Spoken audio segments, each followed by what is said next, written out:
interessante economista falando, viu? Tem hora que eu fico ouvindo economista falar, economista bom. O Paulo Guedes se acha gênio. Mas outros economistas, você não entende. Eu ia falar um palavrão aqui, mas nada do que o cara fala. Você não entende nada do que o cara fala.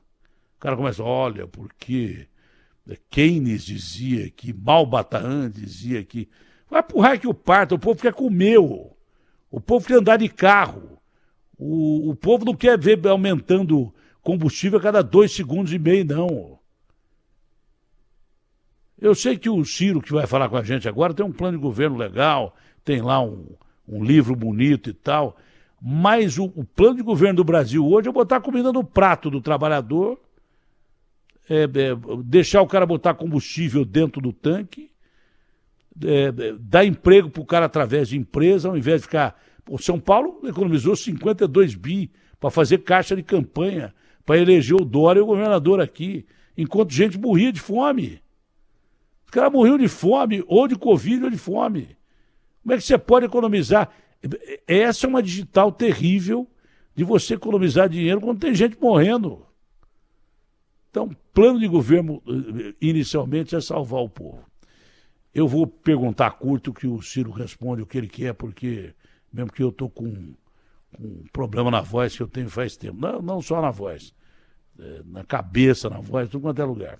Mas, Ciro, você que é economista, você que entende de finanças, você que entende de direito, na verdade você entende de tudo, não é? Mas, simplificando, o que é que você acha que significa a gente manter a democracia agora... para não ter uma convulsão social por causa de comida. 78% de inflação, cara. Com o dólar lá em cima e o real não valendo nada. Porque a invasão da Ucrânia. Pô, caramba, eu acho que a invasão da Crimeia em 1818. Porque desde lá é que estão roubando o Brasil e ficam colocando o culpa em guerra. Depois veio, não, porque agora tem a Revolução Bolchevique. Não, agora é a Primeira Guerra Mundial. Não, é o contrário, né? Veio primeiro a Primeira Guerra. Agora é a Segunda Guerra. Agora é a Guerra Fria. Cacete, os caras roubam esse Brasil pra caramba. Guarda dinheiro para fazer campanha e põe culpa em guerra. Põe culpa em pandemia. Nós estamos ferrados faz tempo. Agora, o brasileiro está acostumado a sofrer, mas não está aguentando mais. Bom dia, Ciro. Bom dia, Datena. Um abraço a você. Muito obrigado mais uma vez pela oportunidade que me dá de cumprimentar a boa gente brasileira e do mundo, né? Porque você também está na internet, tanto em São Paulo, pela nossa Bandeirantes. Datena, não é por acaso que você é muito popular e que eu repito sempre que você tem vocação para a política. Você faz um resumo muito eloquente, porque democracia, mesmo para certos setores mais progressistas, mais à esquerda, mas são burgueses, não pode ser uma filigrana, sabe, uma retórica. Democracia tem que ser um regime de oportunidade, em que cada cidadão sinta que naquele espaço onde ele está atuando, existe um lugar para ele tratar decentemente a sua família, para ele alimentar a sua família, que é o primeiro de todos os direitos. E isso está sendo subtraído do povo brasileiro há muitos anos. Você tem toda a razão. Mas mais importante é a gente não deixar que o povo se desespere. Por quê? Porque tem saída. Deixa eu dizer para você, Datena, a diferença do Brasil para a esmagadora maioria do mundo é que o Brasil tem alimentos sobrando. Se você pegar todas as toneladas de carne, de feijão, de milho, de soja que o Brasil produz e dividir por cabeça, dá para ficar todo mundo muito rico, muito gordo, sabe? E ainda sobra. Só para tentar aqui para a população entender claramente. Então, o problema brasileiro é de distribuição. E essa distribuição é feita sob o ponto de vista global, porque, como você falou, o real está desmoralizado, o dólar muito forte. Então, veja bem, quem produz carne, quem produz frango, quem produz porco, quem produz milho, quem produz soja, está preferindo vender para o chinês, para o europeu, porque eles estão botando preço em dólar para levar as mercadorias brasileiras. E isso faz com que falte comida no Brasil e a pouca que fique muito caro. Agora mesmo, uma companheira que nos ajuda aqui em casa estava dizendo, com os olhos cheios de lágrimas, que gastou R$ 12 para comprar café e açúcar. 2 produtos onde o Brasil é o maior produtor mundial, sobrando, com folga. Então, veja, o que é que podia ser feito nisso? O que o Brasil já fez, e o diabo é isso, viu, Datena? O Brasil já fez, é uma política de abastecimento e preço. O que é isso? É você entender que o governo é o responsável, não para plantar ele mesmo, mas para garantir o abastecimento e os preços normais. O preço, quando o produtor produz, é tanto produto que o preço cai. Ele morre na mão do atravessador. Então, o que deve fazer um bom governo que o Brasil fazia e não faz mais? Entra comprando. Estabelece uma política de preço mínimo para proteger o produtor da exploração do atravessador, ou porque ele não tem dinheiro, tem que pagar o banco, ele não pode guardar, ele não tem onde armazenar. Então, o governo compra e volta a dizer para o povo brasileiro desesperançado. Nós fazíamos isso exemplarmente no passado. Pois bem, Fernando Henrique, Lula e Bolsonaro destruíram a estrutura de abastecimento e preços do Brasil por prostração ideológica. Por quê? Porque quando você compra do produtor garantindo bom preço para ele, você guarda e aí tem uma crise, uma seca, né? Faltou chuva, ou o chinês entrou comprando, o governo tendo estoque, dissolve esses estoques, vendendo por um preço que o povo possa ter acesso a ele. Existia a Conab, a Cibrazen, a estrutura de abastecimento e preço do Brasil foi toda destruída. E o projeto que você fala aí, o meu projeto é muito pé no chão. Eu proponho concretamente restaurar essa capacidade do governo brasileiro de ajudar as famílias a enfrentar a vida. Por exemplo, a inflação no Brasil é produzida pelo governo, Datena. Os economistas que falam na televisão é tudo alugado para banco. Quem produz a inflação no Brasil é o governo. Como? Ele determina o preço dos combustíveis. O gás de cozinha, que ninguém mais pode pagar, o querosene de aviação das passagens aéreas que estouraram de preço no Brasil, o diesel do frete, que está no preço da carne, que está no preço do tomate, que está no preço de tudo, porque tudo é transportado de caminhão, e o caminhão usa o óleo diesel, não é? A gasolina do taxista, do motorista de aplicativo, tudo isto é o governo que determina. E você não pode mais continuar com essa política de preço. Depois, o outro preço da inflação é a energia elétrica, que também está no preço de tudo. Se você entra num comércio, tem que ter luz, tem que ter a vitrine, tem que ter tudo, aquilo tudo é energia. O governo aumentou a energia brasileira 200% acima da inflação, porque se vendeu para as grandes multinacionais, em São Paulo, aqui no Ceará, e ao invés de cobrar o custo de oferecer energia, que é a mais barata do mundo, porque é de base hidráulica, eles indexaram para o investidor estrangeiro, eles vincularam ao dólar. Ao dólar explode, o preço da energia explode sem ter nenhum custo explodido, porque a água continua a mesma coisa, seca ou chuva está do mesmo jeito, e esse ano é um ano bom de chuva. Então, veja, o primeiro preço, gasolina e combustíveis, o governo que determina. Energia elétrica, o governo que determina. E o terceiro preço, os alimentos, não é que o governo determina, mas o governo tem um papel que é entrar fazendo estoques reguladores para regular os preços para o produtor na safra, para não ser explorado, e para o consumidor, especialmente quando tem crise. Isso é o que nós precisamos fazer. Não vai longe, acho que faz ano atrás, é difícil a gente lembrar, porque a pandemia alterou a cronologia, eu não me lembro mais, nem de quando foi ontem, mas não vai longe. Teve uma perspectiva de quebra na produção de arroz no Rio Grande do Sul. O governo, através do seu Paulo Guedes e a equipe econômica dele, o governo importou milhões de toneladas, veja bem, hein, milhões de toneladas de arroz e não usou o estoque regulatório em momento algum para fazer baixar o preço do arroz. Trouxe o arroz, acredito até que tenha exportado parte do que importou para a China, que come arroz para caramba. Quer dizer, nem o estoque regulatório, você está dizendo em usar estoque regulatório interno, mas nem o estoque regulatório que você importou dos Estados Unidos é um absurdo. A gente importar álcool, a gente importar comida, se a gente é um dos maiores produtores de comida, mas importamos. E não usaram o estoque regulatório, o preço do arroz foi às alturas. Então é uma loucura, sabe? É uma política maluca. Eu já disse várias vezes aqui, inclusive para o presidente da República, nos programas que eu faço, que eu teria trocado o Paulo Guedes há muito tempo. Então, alguma coisa não está fechando aí. Alguma coisa está errada aí. Você não pode ser um dos maiores produtores de alimento e, de repente, morrer de fome. Não pode. Meu irmão, a Bíblia, que é uma preciosa lição de vida, além de ser o fundamento da nossa fé cristã, a Bíblia tem uma lição muito preciosa que a gente tem que aprofundar nela. Diz a Bíblia, ninguém serve a dois senhores, Porque se você bem servir a um, ao outro você vai desservir. E se você bem servir ao outro, não será ao um que você vai bem servir. Isso é uma lição da Bíblia. O sistema econômico brasileiro, por isso que eu sou uma pessoa que estou convocando o povo a uma rebelião. Uma rebelião dentro da democracia, uma rebelião esperançosa, uma rebelião em paz. Mas uma rebelião, porque o sistema econômico no Brasil foi montado para isso. Não é por acaso. Você diz que tem alguma coisa errada? Tem uma coisa profunda e definitivamente errada, mas deixa eu lhe dizer, o grande tubarão do agronegócio que financia o Bolsonaro, que financia a campanha do Lula, que dá jatinho para o Lula passear para cá e para lá e que financia o coisa, está enchendo o bolso de dinheiro.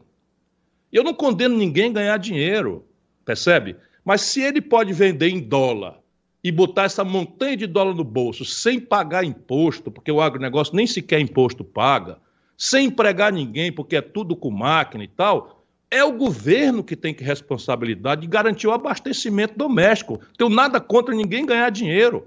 Está tudo certo, não tem problema nenhum ganhar dinheiro. Mas o papel do governo é, ao garantir que quem trabalha e produz ganhe dinheiro, que o povo não seja espoliado e morra de fome. Meu irmão, espera um pouquinho, o maior rebanho de boi do mundo está pastando nas terras brasileiras. E o povo do Mato Grosso, que é um pedaço desse maior rebanho do mundo, outro dia nos ofereceu essa cena trágica, que é uma cena de todo dia pelo Brasil afora, indo para a fila do osso, porque alguém de um frigorífico mais ou menos caridoso resolveu doar os ossos. Meu irmão, isso não está direito. Sabe, a gente precisa se rebelar contra isso, porque o povo toma na cabeça e diz amém. Não é que eu estou condenando o povo, não é culpa do povo, mas nós precisamos fazer com que o povo acorde para entender que nós temos uma eleição, e a eleição é uma oportunidade para a gente obrigar todos os candidatos, não sou eu, todos os candidatos a fazer o diagnóstico da doença. Por que o Brasil tem tanta comida e o povo está passando fome? Está aqui o meu diagnóstico. É porque tem uma minoria muito pequena, muito poderosa de barões que prefere vender tudo lá fora em dólar, deixando o mercado brasileiro sem abastecimento. E o governo é sócio conivente disso porque não cumpre o seu papel. Qual é a proposta? Formar estoque regulador, comprar na safra, guardar e distribuir na entre-safra para manter o preço estável. Bom, caiu o ministro das Minas e Energia, que eu nem sabia quem era, o tal de Bento. O Bento foi embora. Aí botaram, eu não vou perder essa oportunidade aqui, deve ser por isso que nós estamos passando fome. Botaram um cara chamado Adolfo Salchida, lembra salsicha, né? Que me lembra o Churchill que se dizia, se o povo, disseram que não foi o Churchill, mas sei lá se foi o Churchill ou não, que se o povo soubesse como é que é feita a salsicha política, não é verdade?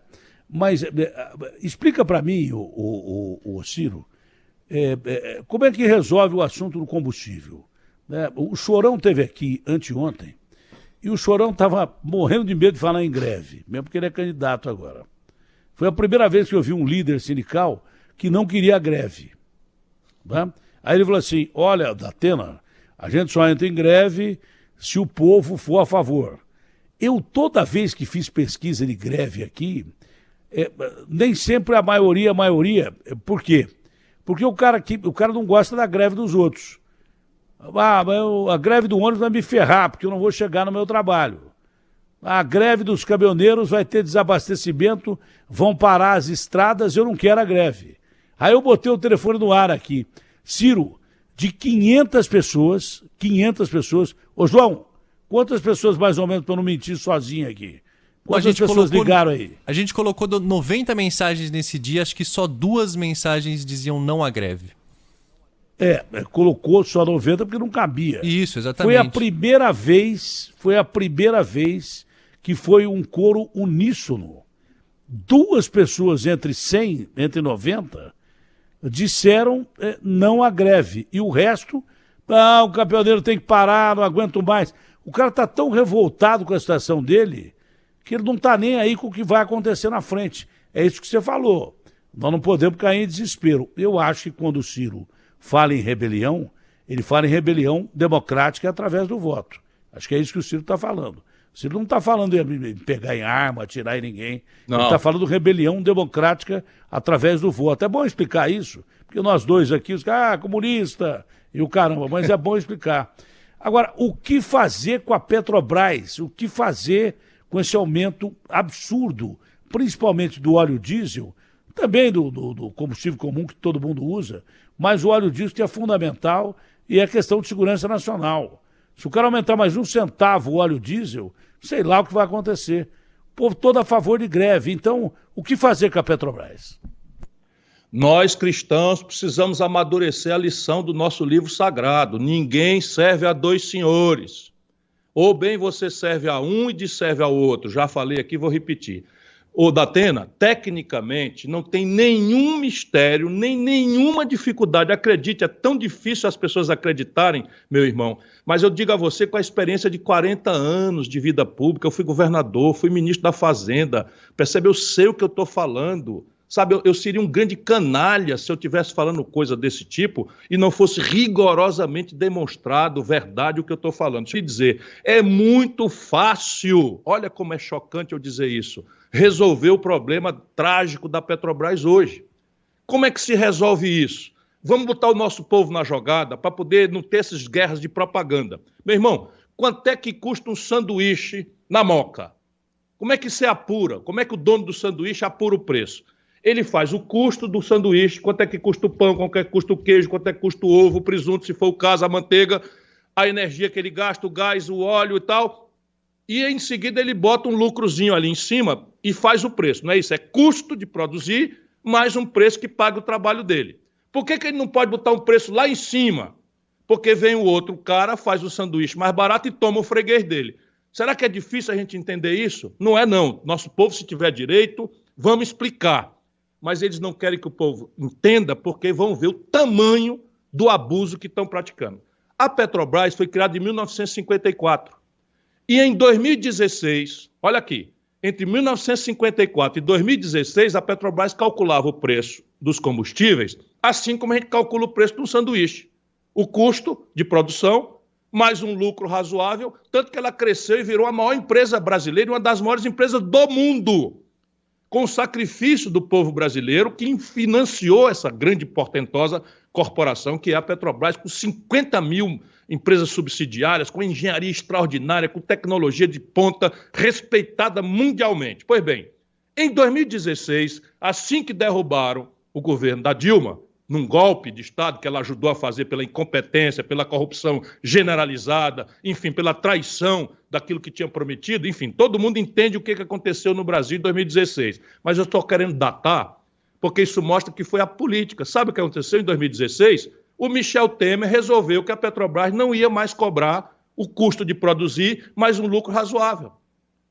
O Michel Temer resolveu que a Petrobras ia cobrar agora o preço internacional, em dólar, como se o Brasil não produzisse nenhum barril de petróleo. E nós aqui produzimos todo o petróleo que precisamos e ainda tem uma sobra. Nós somos raros países que são, o Brasil é um deles, exportadores de petróleo. E por que ela cobra esse preço exorbitante? Porque, ao contrário do sanduíche, que se ele botar um preço grande demais, vem um cara e toma o freguês dele, a Petrobras tem um monopólio protegido pelo governo da Atena. Vamos ajudar o nosso povo a entender. É um monopólio, significa que ela não tem concorrência. Por isso que a Petrobras faz este abuso criminoso, porque ela não tem concorrência. Quem não quiser comprar o diesel que ela paga, o gás de cozinha que ela cobra, vá se queixar para o bispo. Porque não tem concorrência. Pelo contrário, o que é que eles fizeram? Estão paralisando as refinarias da Petrobras, estão paradas 1/3 hoje, e estão importando em dólar do estrangeiro, coisa que a gente sabe fazer aqui, financiando com o tostão brasileiro, no momento de maior desemprego da história, emprego nos Estados Unidos. É tudo toco, meu irmão. É tudo propina. Aí você diz, como é que você prova isso? Eu provo com o lucro da Petrobras. O lucro das petroleiras globais, Datena, eu sou um estudioso, procuro me cercar de sábios que me orientam. O lucro das petroleiras, Total, Exacol, Shell, British Petroleum, essas coisas, o lucro delas é entre 6,5% e 7% ao ano de lucro, que já é uma pancada. Olha lá para um negócio ganhar 7%, é porque é um excelente negócio. O da Petrobras, lascando o povo brasileiro, foi de 38%, meu irmão. 38%. O que eles fizeram com essa montanha de dinheiro? Foram 102 bilhões no ano passado, bilhões de reais. E esse trimestre, 1, 2, 3 meses, janeiro, fevereiro e março, a Petrobras contabilizou 45 bilhões de reais de lucro. O que eles estão fazendo com esse lucro? Numa empresa séria, esse lucro exorbitante ia pagar dívidas. O que a Petrobras faz? Na mão para a boca, ligeirinho, distribui todo esse lucro para os acionistas minoritários que estão mandando e desmandando no governo brasileiro desde o Fernando Henrique. Quem foi que entregou para os acionistas privados, estrangeiros e brasileiros a maior parte do capital não votante, aquele que não manda na Petrobras, que quem manda é o governo? O senhor Luiz Inácio Lula da Silva e o senhor Fernando Henrique Cardoso. Hoje, Datena, 64 de cada 100 reais do capital da Petrobras não votante estão na mão de acionistas privados, que dão as cartas, subornam presidentes, porque são bilhões de reais. Ou a gente se rebela contra isso, e eu vou explicar de novo, é uma rebelião dentro da democracia.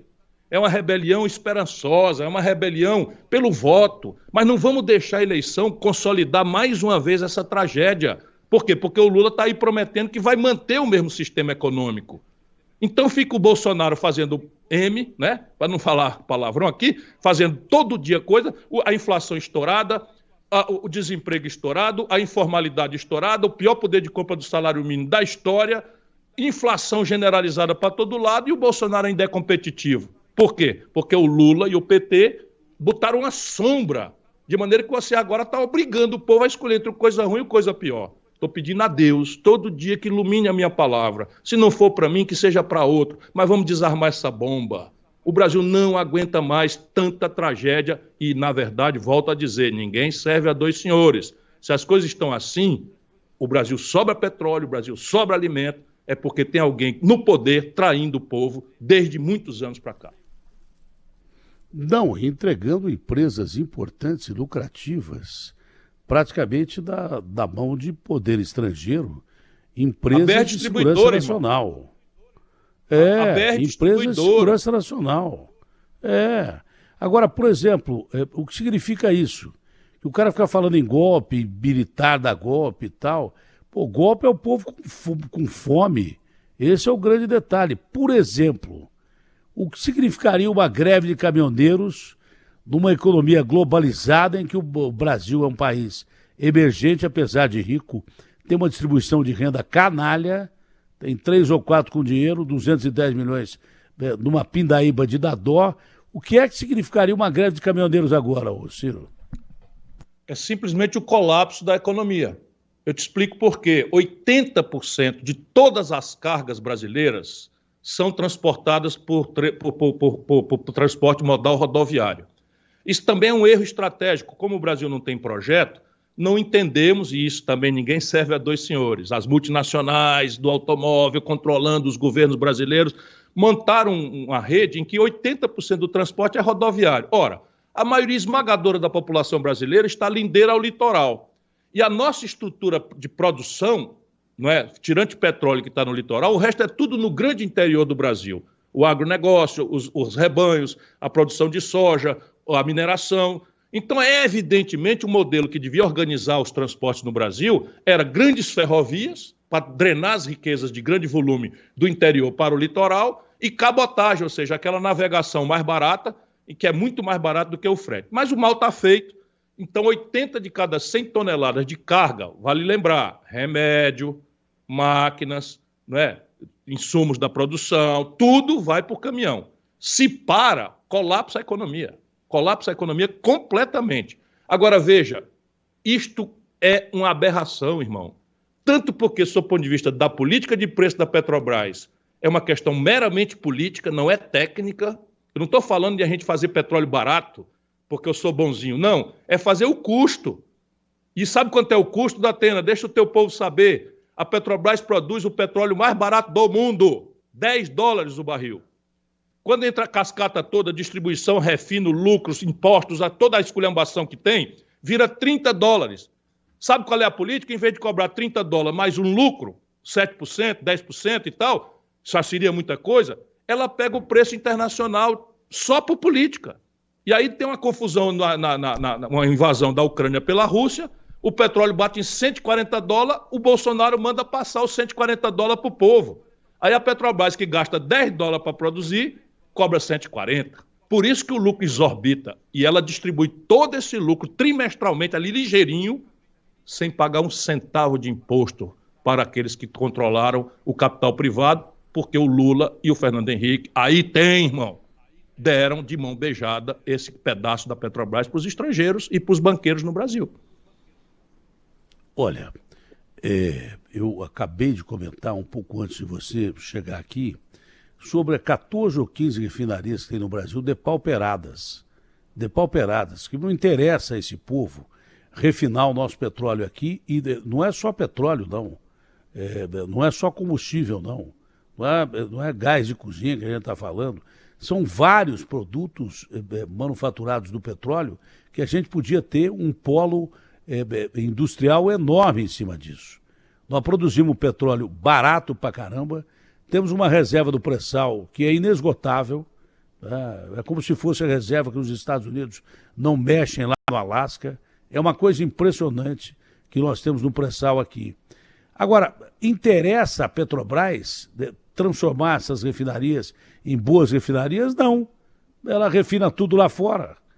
Interessa a Petrobras fazer pelo menos maiores refinarias no Brasil para refinar o petróleo aqui e produzir, investir no polo petroquímico para que empresas que poderiam manufaturar outros vários produtos do petróleo que nós importamos a preço de ouro aqui, claro que não custa. E claro que se não fazem isso, é porque tem gente ganhando aí, metendo a mão. É uma questão lógica. É a questão do alimento, pô. Você falou em custo de produção, é a questão do alimento. O alimento, o Capês do Procon falou aqui, Datena, teve mercado que aumentou pra caramba durante a pandemia, o preço de tudo. E hoje está insuportável.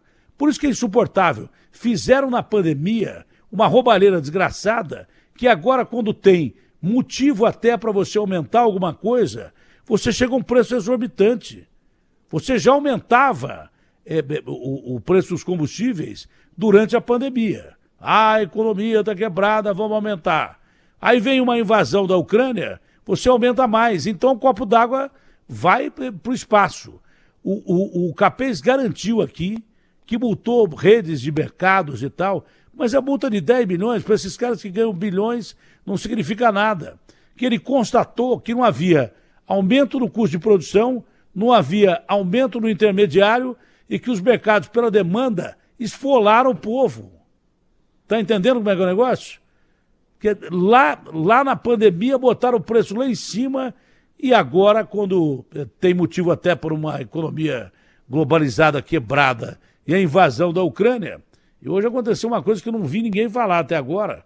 Eu li de madrugada aí que a tal de Islândia está querendo entrar para a OTAN. Isso aí, para pisar no pé do Putin e ter uma guerrazinha, uma terceira guerra, não dura um minuto. Então nós temos que tomar cuidado com tudo isso. Agora, não dá mais para aumentar preço. Está na cara que os caras especularam demais. Você fala em banco, né? Os 4 bancos que estão entre os 10 que mais faturaram no mundo. Mas não foi só banco, não. A maioria do setor produtivo, que ainda é pequeno no Brasil, ganhou dinheiro pra caramba em cima de gente morrendo de fome. Políticos ganharam dinheiro pra caramba com aumento de ICMS, porque aumentava tudo, e eles não reclamavam. Não foi só o governo federal, não. Governos estaduais que economizaram bilhões para campanhas políticas agora. E com fundo eleitoral nojento de 5 bi, mais de 5 bi. Não tem cabimento, o povo só se ferra por causa disso. Por isso você está ferrado aí, onde você está, por causa disso. Que o Ciro explica de uma maneira coloquial que você já entendeu. Agora, Ciro, tem jeito ainda? Tem jeito ainda? Tem jeito. Olha, tecnicamente, Datena, não tem nem muita sofisticação. Eu assumindo, por exemplo, a presidência, no primeiro dia, eu convoco o Conselho de Administração da Petrobras, onde o governo ainda tem maioria, e esse conselho será determinado de mudar a política de preço. Ela vai voltar a ser uma política de preço séria. Qual? Quanto custa produzir, mais um lucro razoável para a Petrobras pagar as suas dívidas, seus investimentos, etc, etc. Imediatamente muda a política. Você diz assim, mas é só isso. É só isso, meu irmão. O que é chocante é isso, é que é só isso mesmo. E os caras ficam inventando coisa. O Bolsonaro parece assim, troca os caras, faz um teatro. A Petrobras está estuprando como se ele fosse o ombudsman do governo, como se ele fosse o fiscal do governo. Ele é o responsável por isso. Como ele quer servir a dois senhores, ele desconta para o povo como se estivesse lutando para mudar a política de preço e, na verdade, garante a política de preço. Esse ministro foi trocado agora porque ele quer criar uma polêmica de privatização da Petrobras. É isso. Mas é do Paulo Guedes. É 6 por meia dúzia, irmão. É tudo picareta do mesmo esquemão. E o sistema quer me ver expelido. Eles não querem nem sequer que eu tenha direito de falar. Exigem todo dia que eu tire a minha candidatura e o sistemão ganhou o Lula. Então é Lula e Bolsonaro, um protegendo o outro. Por quê? Porque os dois garantem o mesmo tipo de modelo econômico. Eu estou falando concretamente, câmbio flutuante, superávit primário, meta de inflação, é o mesmo modelo. É o mesmo modelo. Isso é que explica a tragédia brasileira. E a governança política. O Roberto Jefferson, o Valdemar Costa Neto, que a gente conhece, estão em todos os governos. Então eles brigam, botam a gente para brigar. Tá aí, 25 anos de esculhambação, um chamando o outro de corrupto. Ricardo Barros. O Alckmin Ricardo e o Barros. Lula se juntam de uma forma absolutamente vergonhosa e ainda traz o Boulos, né? Então o Boulos esculhambava o cara do despejo de Pinheirinho, que foi o Alckmin, e ele é o MTST, que invade terreno de Pinheirinho. Agora estão tudo junto, na mesma lambança, comendo no mesmo coxo, como se o problema brasileiro fosse só derrotar o Bolsonaro. O problema brasileiro não é derrotar o Bolsonaro, o problema brasileiro é derrotar o sistema econômico, que lasca o nosso povo. E aí você diz, tem jeito? Ora, meu irmão, o mundo não tem como melhorar o preço de alimento, porque o mundo é comprador de alimento. O mundo da Europa não tem comida. A China não tem comida. Sabe? O Brasil tem comida sobrando. Trata-se de organizar a distribuição, não deixar que a selvageria do lucro de curto prazo deixe o nosso povo passando fome. Mas isso você tem que ter lado no sistema econômico. E o lado brasileiro, do sistemão, é esse, é cada um que ganhe e o mais fraco que se arrebente. Então a política de preço da Petrobras, o Brasil é exportador de petróleo, deixa o povo saber disso. Nós não compramos petróleo do estrangeiro, a não ser quando a gente precisa trocar tipo de petróleo aqui e acolá, mas nós temos capacidade tecnológica de processar nas refinarias brasileiras todo e qualquer tipo de petróleo, pesado, leve. Eu tenho estudado isso profundamente. Então o Brasil tem saída. Essa é a nossa sorte. E o problema brasileiro é político. Então, viva! Nós temos um povo que vai votar a favor de manter isso que está aí, ou um povo que quer mudar isso daí. Vamos organizar o debate que dá tudo certo. Olha, pesquisa política, a maioria está sendo contratada pelo sistema financeiro. Podem dizer que não, porque tem jeito de dizer que não, mas a maioria é contratada pelo sistema financeiro. Não há dúvida absolutamente nenhuma disso. É só partido político bilionário que gasta dinheiro com pesquisa para botar candidato onde eles querem que fiquem. Não é verdade? Eu estou dizendo de pesquisas que são dúbias. Sabe? Tem pesquisa boa, mas eu estou dizendo de pesquisas dúbias. Tem pesquisa que aponta que o Bolsonaro está a 5 pontos do Lula. Outra que ele está na frente do Lula. E saiu uma pesquisa agora que ele perde no primeiro turno. Então, quando o Bolsonaro questiona a pesquisa, você tem que falar, mas cara, a pesquisa sai de um jeito. Agora, o principal da pesquisa inviabiliza a terceira via, que não tem terceira via. Terceira via é você. Mas a pesquisa inviabiliza você. Não adianta os caras saírem para a terceira via, que só tem um nome de terceira via que é você. É uma questão óbvia de você observar, não precisa ser cientista político para ver isso. Então você seria o cara de terceira via. Mas a pesquisa política te inviabiliza dando esses números ao Bolsonaro e dando esses números ao Lula. Aí você vai para a rua nos atos do 1º de maio. Não vai quase ninguém nas manifestações do Lula, vai gente na manifestação do Bolsonaro, mas nem tanto, e o Brasil tem 20% de abstenção, que já é altíssimo. Não é? Esses atos serviram para provar, não é que o cara não quer votar, é que o cara não está tão polarizado quanto estão dizendo que está polarizado. Me parece uma leitura clássica disso. Porque o brasileiro dizia Ulisses, enquanto não tiver comida no prato, enquanto não tiver um teto sobre a cabeça, enquanto não tiver educação e saúde, precisa mudar e vai mudar. O brasileiro é inteligente, ele vai votar.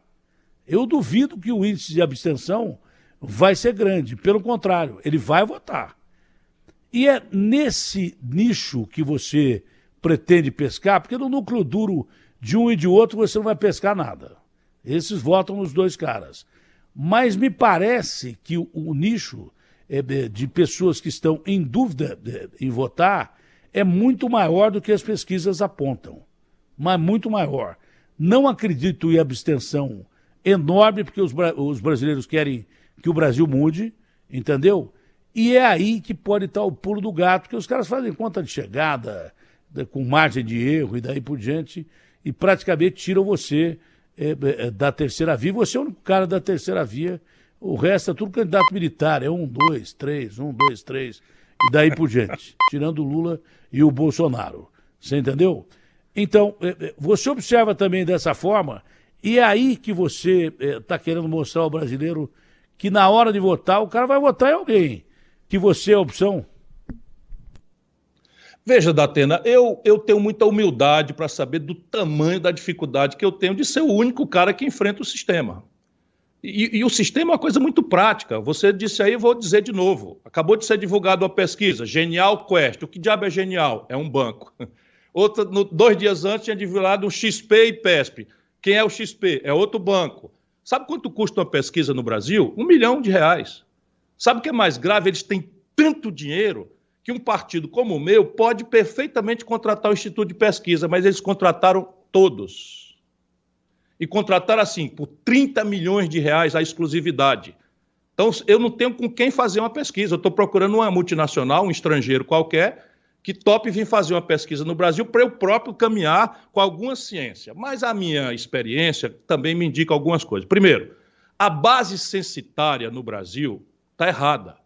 Nós não fizemos o censo, que é feito a cada 10 anos, nós não fizemos.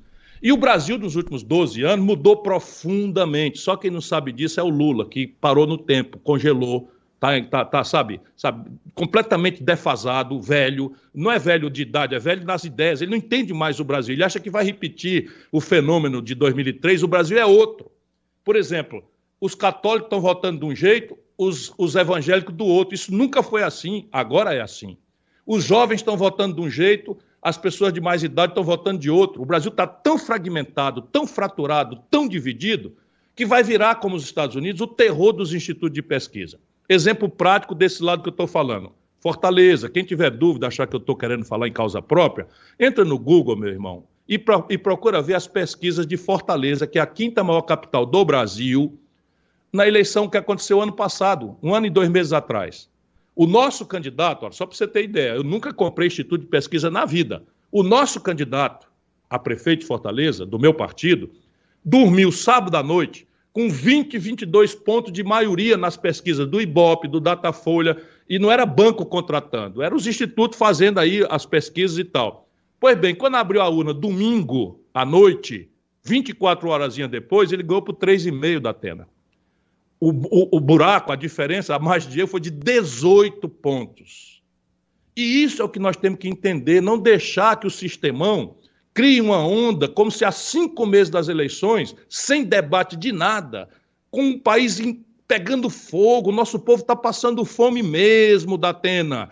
Essa elite burguesa, mesmo aquela de esquerda que está de bucho cheio, não sabe o que você está falando e o que eu estou falando. O nosso povo está passando fome mesmo.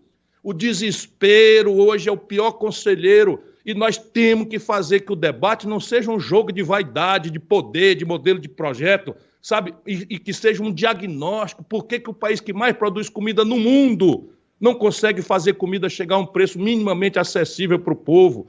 Por que a economia mais rica da América Latina tem o 2º pior salário mínimo, só perde para a Venezuela num desastre que está acontecendo lá? Por que faz 11 anos que o Brasil, pela primeira vez em 120 anos, não cresce? E se não crescer, 70 de cada 100 brasileiros sadios para o trabalho estão aí ou empurrados para o desemprego, ou para o desalento, que é desistir até de procurar emprego, ou para a selvageria, sabe? E o sistema brasileiro permite consertar isso. permite consertar isso. O nosso problema é a governança política vendida que nós temos de lado a lado. Eu vou dizer isso, sabe, pedindo a Deus, volta a dizer que ilumine a minha palavra. Não é só para que eu possa tocar o coração do povo brasileiro. Não é só governança, não. Tem uma série de coisas aí que o povo quer colocar. Não é só a governança que é vendida, não. Pode continuar, pode terminar. Não, mas é isso, não é só a governança, não. Meu irmão, o sistema financeiro brasileiro concentra em 5 bancos 85 de cada 100 transações financeiras. Aí o microempresário que está no Serasa, são 6 milhões de empresas que estão na antessala de quebrar. E fica votando nesse sistema econômico, percebe? Por intoxicação ideológica. Nós precisamos tomar de volta o Banco Central. Sabe, o Banco Central foi vendido pelo Centrão para o sistema financeiro, em plena pandemia, da Atena. Esse Lira, que está na presidência da Câmara, passou ali sem discutir com ninguém o estatuto que garante ao Banco Central. O Lula. Agora pode ser o Lira, mas antes o Lula. Claro, com o Eduardo Cunha. É a mesma coisa. Eu estou dizendo para você, o Lula botou Eduardo Cunha. O que eu estou querendo dizer, se as pessoas são diferentes, eu sei que são, eu tenho humildade para saber. Mas o sistema é o mesmo. Então, com o Lula era o Eduardo Cunha. Com o Bolsonaro é o Lira. Mesma gente. Mas ele passou um estatuto do Banco Central que simplesmente o brasileiro vota para presidente da República, mas o presidente da República não manda mais no Banco Central. E o Lula se comprometeu. Veja no Google, meu irmão, você que tem uma inclinação para o PT, eu não quero que você mude. Veja só se eu tenho razão ou não. O Banco Central, hoje, o presidente da República não manda nele. Quem manda nele são os bancos do sistema financeiro. E aí, de onde é que vem o juro? Vem daí. De onde é que vem a desvalorização do real e a inflação brasileira? Vem daí. Então, veja, você pode eleger qualquer palhaço presidente porque o sistema realmente se apropriou das instituições brasileiras. Se eu for para lá, acaba essa mamata. O Banco Central volta a se subordinar ao Estado Nacional Brasileiro e passará a ser uma ferramenta séria de perseguir a menor inflação, porém com o olho no emprego do povo, com o olho na caristia, com o olho na prestação do crediário, com o olho no financiamento de desconto de duplicata da pequena empresa, que hoje é inviável para o Brasil. Olha, são 50 anos de jornalismo. Eu tenho cara de bobo e jeito de andar, mas eu não sou bobo. Até semana passada, a imprensa estava destacando pra caramba que o PT não aceitava o Alckmin. O PT não queria o Alckmin, que acho que estava com Covid, fez um discurso virtual lá no anúncio da chapa do Lula. De uma semana para cá, já estão dizendo que o PT aceitou o Alckmin. Isso está reverberando na imprensa brasileira. O senhor que tem voto de esquerda pra caramba é o principal prejudicado com isso. Eu duvido que o PT aceitou o Alckmin. Eu não tenho dúvida que o que tinha uma semana atrás continua agora. Senão ele, com Covid, ele numa retoma de vidro, ia lá e fazia o discurso do lado do Lula. Fez virtual porque senão ia ter vaia. O senhor acredita mesmo que o PT engula o Alckmin ou não? Que o petista engula o Alckmin? Porque estão vendendo isso já. Não, olha, o picolé, o picolé não, o chuchu agora, como não tem gosto de nada, o petista tá engolindo e tal. Eu acho que não é bem assim não, velho. Não é não. Não é não. Não é não. E outra coisa, por que o Lula está tendo que ler discurso se ele sempre foi um dos mais brilhantes caras para improvisar? Datena, misturar tartaruga com arame farpado não dá porco-espinho. Percebe? Então o arame farpado tem os espinhos, a tartaruga tem o casco, mas se você misturar tartaruga com arame farpado, não dá um porco-espinho. Pois acredita, é disso que se trata. O Lula envelhecido nas ideias, carcomido, corrompido como está repetindo exatamente o mesmo tipo de conchavo que ele fez quando botou o Michel Temer na vice da Dilma. Percebe? E a intenção aqui, meu irmão, não é nada não, é só tirar o Alckmin do caminho, tirar o Boulos do caminho para eleger o Haddad à força em São Paulo. O Lula achava naquela data que já tinha ganho, e olha que ele pode deixar o Alckmin no meio do caminho. Mas a grande questão é o seguinte, você conhece nossa Ribeirão Preto, onde eu tive a honra e o privilégio de te conhecer apresentado pelo Dr. Sócrates. Pois bem, Pergunta para o povo de Ribeirão Preto que votou no Alckmin se eles aceitam essa virada do Alckmin virar socialista. Sabe, é meio demais, né, não? Às vezes adversários podem se reunir e tal, mas assim, sem explicar nada, um conchavão despolitizado para dizer que tudo vai ficar exatamente como está, vamos só tirar as grosserias, as aberrações do Bolsonaro, mas deixa o sistema econômico, deixa o Banco Central, deixa a política de tributos, cobrando imposto só de pobre, da classe média, de pequeno empresário e transformar o Brasil num paraíso dos super ricos. Meu irmão, pode até dar certo. Mas pode acreditar, é mistura de jabuti, de tartaruga com arame farpado. Isso dá uma aberração, não dá um porco-espinho. Olha, em primeiro lugar eu queria agradecer ao Vicente, que é assessor do Ciro, e que quando o núcleo duro do PT tentou bater no Ciro, na Paulista, disse que o Vicente é pequenininho, desse tamanhozinho. Mas não briga com baixinho, não, que eu só apanhei de baixinho na minha vida. Diz que o Vicente andou distribuindo pernada lá. Eu sou um cara muito ético, o Ciro tem que participar de um evento online e o Vicente, até para preservar os meus dentes também, porque o Vicente é um karateca impressionante, foi para cima dos caras lá que estavam torrando a paciência do Ciro, mas é um grande jornalista, gostei demais dele quando o conheci e nós temos que encerrar a entrevista. Dessa terceira via que tem aí, você aceitaria algum desses caras para ser seu vice, até para aumentar o tempo de televisão ou coisa parecida, Ciro?